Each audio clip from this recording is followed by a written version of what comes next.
Hello friends, welcome back on this YouTube channel stories by Sweety. एक समय की बात है। टीनू नाम की लड़की थी जो स्कूल में दिए गए कार्यों में बड़ी रुचि रखती थी।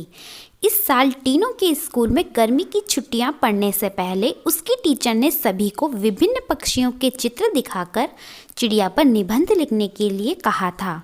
सभी बच्चों की स्कूल खुलते ही निबंध को टीचर को दिखाना था। पक्षियों की रंग बिरंगी किताब टीनू को बहुत ही पसंद थी। जब टीचर ने बताया कि उन पर निबंध लिखना है और सबसे अच्छा लिखने वाले को इनाम में वह किताब मिलेगी, तो टीनू खुश हो गई थी। टीचर ने सभी पक्षियों से जुड़ी कुछ कहानियाँ भी बच्चों को सुनाई। उसके बाद स्कूल की गर्मियों की छुट्टियाँ पड़ गई।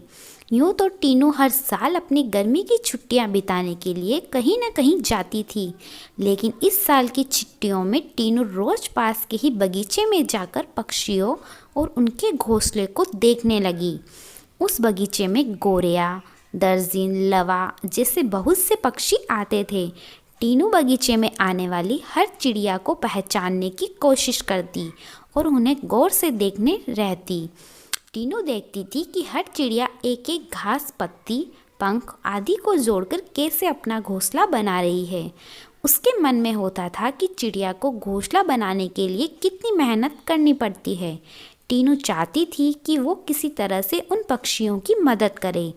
एक दिन टीनू ने देखा कि पास के बगीचे में बदमाश लड़कों ने लवा चिड़िया का घोंसला तोड़ दिया है। टीनू को यह देखकर बहुत ही दुख हुआ। उसने सोचा कि क्यों न मैं इनके लिए खुद एक दो घोंसले बना दूं, शायद ये इसका इस्तेमाल कर लेगी। टीनू को लगा कि वे कुछ ही देर में घोंसला बनाकर तैयार कर देगी, लेकिन टीनू पूरा दिन तिनकों और दूसरी चीज़ों से चिड़िया का घोंसला बुनती रही।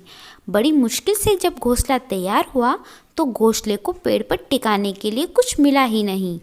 टीनू की माँ यह सब देख रही थी। तभी टीनू ने माँ को बताया, देखिए ना, मैंने चिड़िया के लिए घोंसला बनाया है।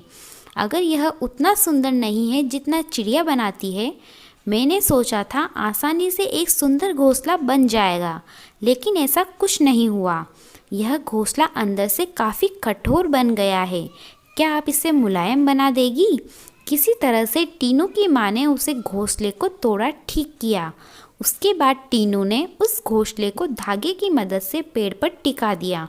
अब बगीचे में बैठकर टीनू लवा पक्षी के आने का इंतज़ार करने लगी। वह पक्षी बगीचे में आए तो, लेकिन टीनू द्वारा बनाया गया घोंसला उन्होंने इस्तेमाल तक नहीं किया। टीनू के साथ उसकी माँ भी बगीचे में आई थी।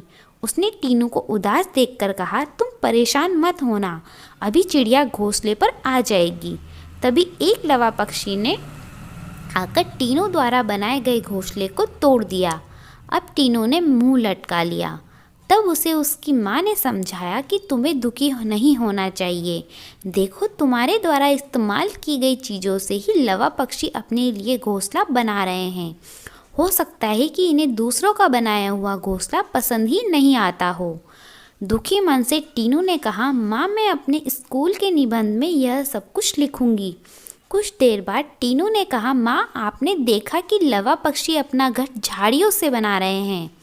जवाब में टीनू की माँ बोली, हाँ बेटा, मैंने सुना था कि लवा पक्षी अपना घोंसला किसी के घर के रोशनदान या पेड़ पर ही बनाते हैं।